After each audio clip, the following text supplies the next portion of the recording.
Hello, my name is Cheryl Herron. I'm a professor of emergency medicine at Emory University School of Medicine. My pronouns are she, her.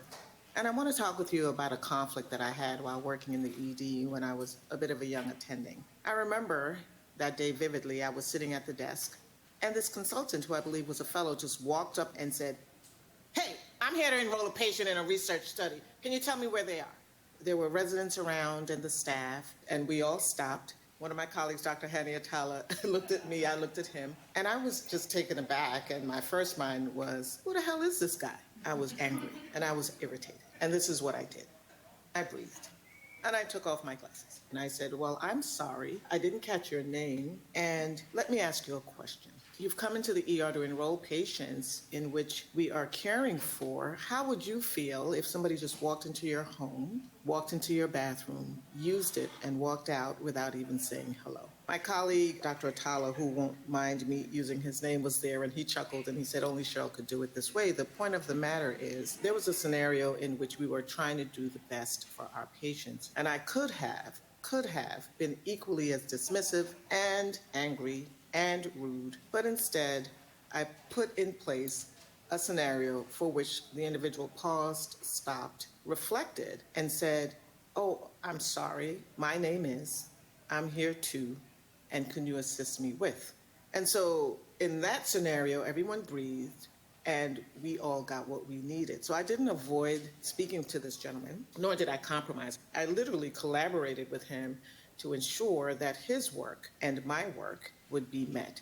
And so what I learned from that scenario is that we have to stay focused on what is the goal. And the goal is certainly for the best patient outcomes, for which we all want. And the goal is also to have an environment in which we all work collaboratively together, particularly in an environment that is a powder keg called the emergency department. So for me, conflict is really about that. What is the goal? What is the intent? What part do I play in that? And how can I reset the narrative to make sure that the ultimate goal is met, which is for the care of our patients and for the people who care for them? Thanks.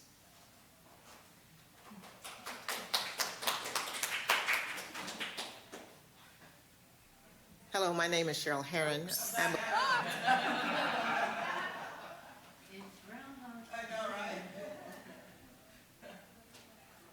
Well, hi everyone, I'm Mike Gisandi, I'm from Stanford University.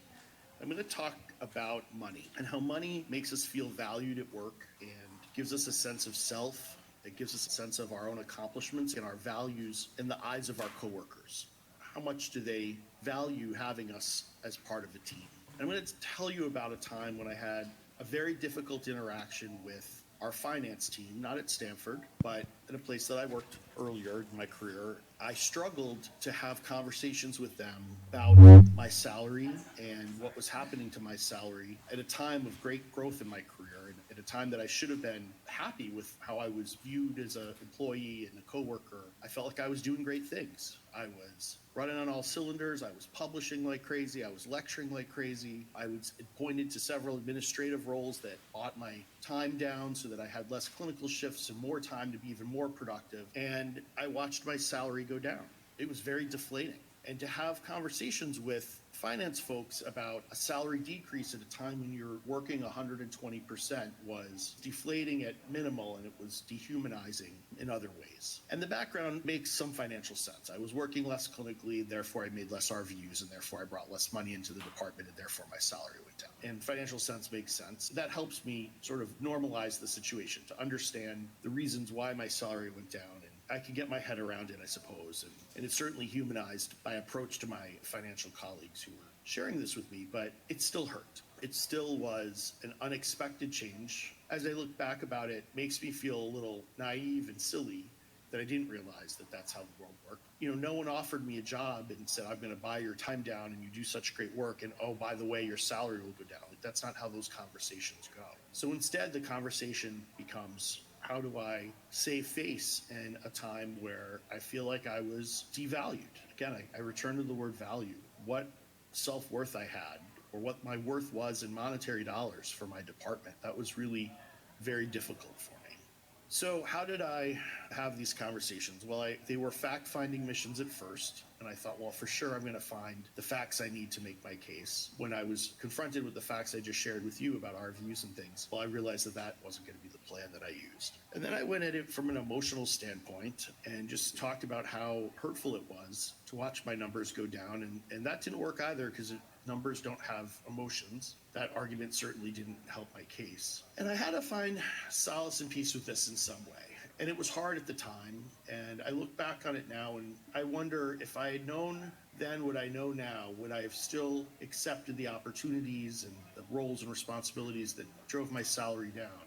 And I think that I would have. And this is where I find some peace now. I'm able to deal with my own demons about this time in my life because I look back and it was a springboard time for my career. I was able to make great strides on a CV that prior to that was kind of sparse. And I've said since my first day out of residency that money is not as important as time to me. This was a point in my career where I think I forgot that, or I just didn't frame it correctly, and I needed that reframe for my own self-notion, right? Like when we think about ourselves and our skills and who we are, my own self-notion was buoyed by that. So these were difficult conversations to have with a finance group who weren't directly my physician colleagues, who didn't really understand who I was or why I was upset as I was, who held power over the knowledge of how the system worked when I didn't understand how the system worked. It was very frustrating for me to have what I thought were going to be very simple conversations that just simply weren't. They weren't simple in the satisfaction that I had at the end of them. So again, I come back to this as a learning opportunity. If I was faced with this same problem again or a similar problem, particularly with an administrator who wasn't a physician, how would I react? And I think I still would have gone on a fact-finding mission, because had I not done that fact-finding mission today, I wouldn't be able to talk about this story. I would still be upset. So there was some goodness that came from that, even if perhaps it didn't make the argument that I wanted. I probably would still explore my emotions. I think it's difficult to say that we're not going to be emotional during these periods of time. And as long as you can normalize the fact that you're having emotions, that those are a normal human reaction to things that are difficult, I think you're able to be in better control of them, right? It's almost intrinsic control, and that's very, very helpful at times like this. And then finally, I think what I didn't do at the time and what I would do now is to think of all of the possible end games and weigh the good and the bad, recognizing that none of them are going to be perfect. So what are the options in front of me, and how do I value them, good and bad, and what am I willing to trade off? Once you have some of those questions answered for yourself, then I think it's much easier to go into these conversations, or if it comes to money or administrators, negotiations, frankly, about your time and your value and your worth and your personhood in a profession that espouses humanity but sometimes doesn't make you feel that way. So I'm not sure that I leave you with the perfect words to say or the perfect structure of what one might approach a difficult conversation or negotiation with, but I hope that you learn your facts, you manage your emotions, you look at the end games and think what's in front of you is appropriate or not, and then you use those skills and strengths to buoy you during difficult conversations and to allow yourself a little bit of breathing room when you go to debrief them with yourself later. So good luck, and I hope you got something out of my story.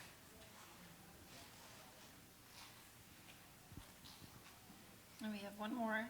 Well, hi, everyone. I'm Mike Gisandi. I'm from... Okay.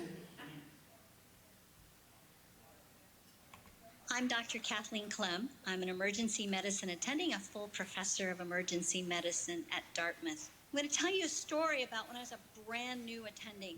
I was very excited about new ideas and bringing those to fruition, new in an academic setting. It was probably about in my third or fourth shift as a brand new attending. I had an idea from when I was a resident. I thought, now is the time to bring it to fruition. So I went to the nurse out in triage and I said, let's block off 1/3 of the emergency department for this shift and make it just for kids. And let's see what it's like if we cohort all the kids together and see how that works. Let's just try it for this shift. The nurse looked at me, really didn't say much, and then she went back to my colleague who had also been in my class, Ed. And she said, Ed, Kathy wants to do this. She didn't call me Dr. Clem. She called me Kathy. And she said, Kathy wants to block off these beds for the emergency department. What do you think? I was devastated. I'm exactly the same peer group as he was. I was actually chief resident. I'd had this idea for a while, and yet it was going to be okay to try it if a male colleague said it was okay. Not okay if I said it as a female.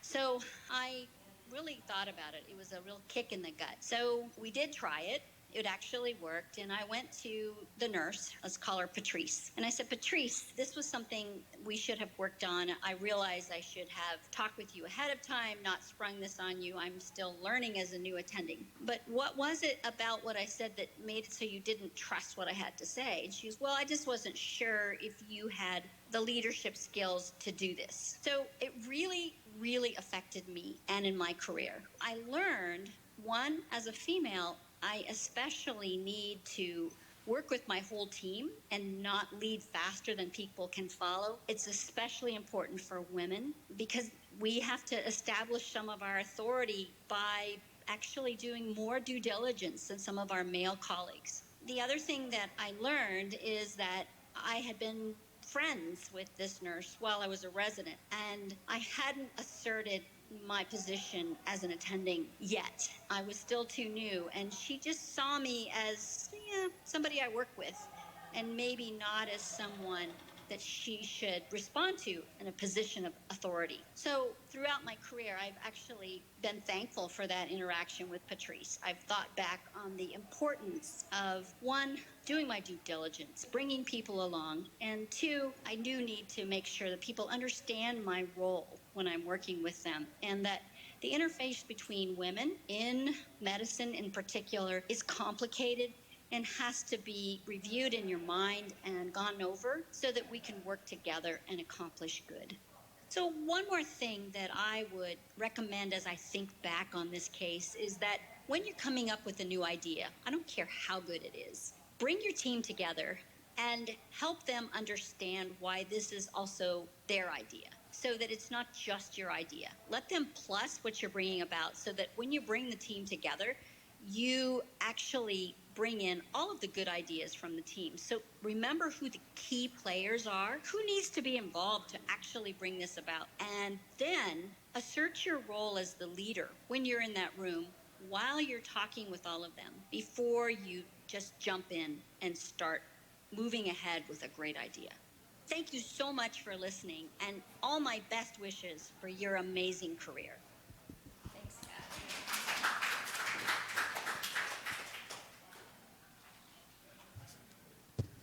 I'm Dr. Kathleen Clem. Sorry.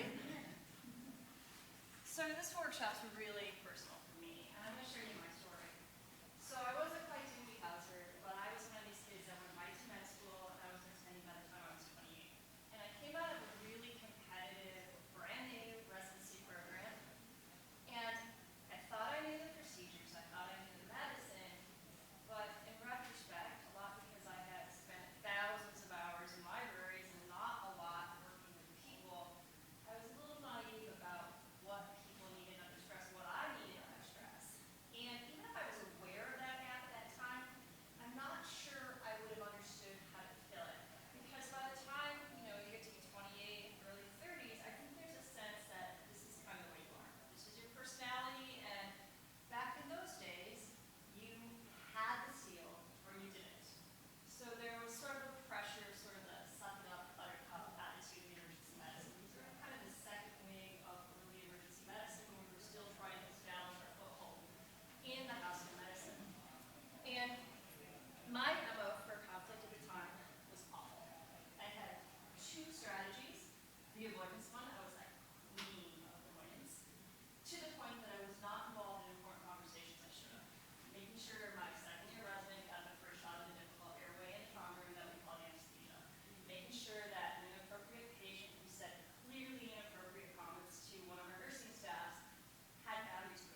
pregnant do not eat things that poison us. So just like I can't get mad at my husband because he doesn't smell the rotten lettuce that I smell, that's the way I do personalized conflict. Just because I'm not comfortable with direct conflict, I can't assume that they're not people that I work with who are very comfortable with it.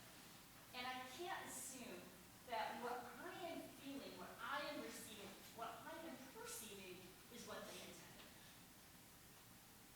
So, the other career-changing thing for me is simply coming to a true belief that most of our colleagues don't come to work to be total jerks. And this, I think, has us looking at our silos. Because there's a lot of silos in medicine. And when we are working with other people who work in the emergency department, we are in our silo of emergency medicine. It is his job to come in to take care of that GI bleeder. He signed up to be a gastroenterologist. I'm sorry it's 11 o'clock. I'm sorry it's a snowstorm. That's why he signed up for it. If he didn't like it, he shouldn't have signed up for it. Sometimes we forget from their silo, wow, I worked all day today. I'm going to have to work all day tomorrow. I just put my kid to bed. I was going to take a shower for the first time in 48 hours, and now I have to go back to the ER. So humanizing, giving people just a little benefit of the doubt. Now this is very different than giving repeat offenders who repeatedly abuse people the benefit of the doubt. But this is understanding that some people have a lot going on that has nothing to do with us. And since I started doing this, you get what you reflect. And a lot of this low-level stuff goes away. You treat other people like humans. You assume that they're not trying to be a jerk. And many times what you get back from them is non-jerk behavior. So I'm going to give you 3 different scenarios. Oh my God, you guys. This is a conflict. So depersonalize it, humanize it. Reframe it. So reframe it. You're way more upset about this than any of us. So my poor little Mac is back there going, why didn't you use me? Why I'm didn't using you mine. help me with the PC? So this is the anticipated challenge. This is when you are going into the room and the nurse just said, just so you know, the phrases we all hate in emergency medicine, just so you know, the person in room 18 is really, really unhappy. Great. So you can go in there, and I think unchecked, what is our natural response? We go in defensive, we go in feeling like, God, don't they know we were just with a trauma patient or resuscitation? We go in there with all of this junk. What if we just reframe this and look at it as a procedure? So in the perfect world, when we can do this, nurse says, watch out for that patient in room 8. Okay. I now have money. I am now going to pause, and there is a fork in the road. I can see this as a threat, or I can see this as a challenge. The threat is I stumble in it, I get defensive, we get in an argument. The challenge is, I got this. May not be perfect. I'm going to learn something out of it so that next time I'm going to have a little bit better craft of communication. Then after that, it's the breathe.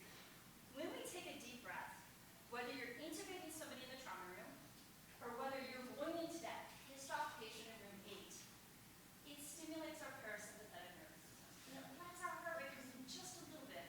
That may give us a little bit more clarity and may give us a little bit better motor skills for some of the challenging things we have to do. The next thing we're going to do is we're going to look at it as a 7-second procedure. Like, what the heck do I mean by that? Well, here's the thing. If you look at communication literature, you will find over and over again that when you are going to meet somebody that you have never met before, that person very quickly is going to slot you into one of 4 categories. They like you, they don't like you, they don't notice you, or they want to sleep with you. That's really it. Now, presumably, as a physician, when I go into that room, I'm probably not going to be the neutral, and I'm probably not, except for a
going to realign, which we're going to talk about in a minute.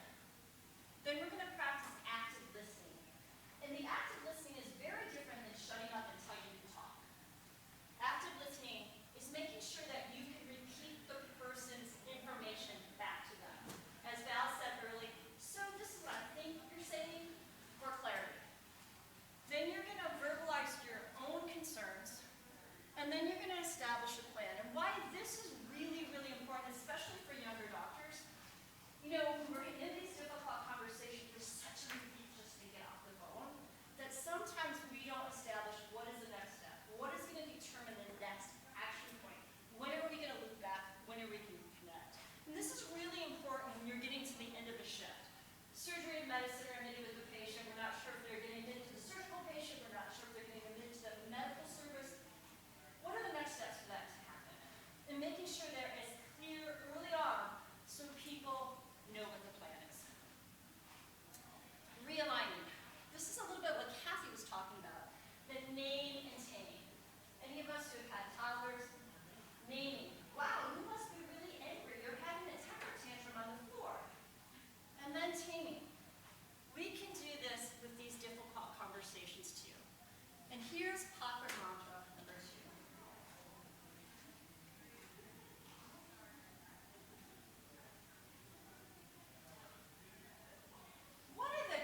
to be professional. We want to support each other. And then last one slide, using this timeout. So important for us all to use timeouts in really critical situations to make sure we have a shared mental mindset. Personally, I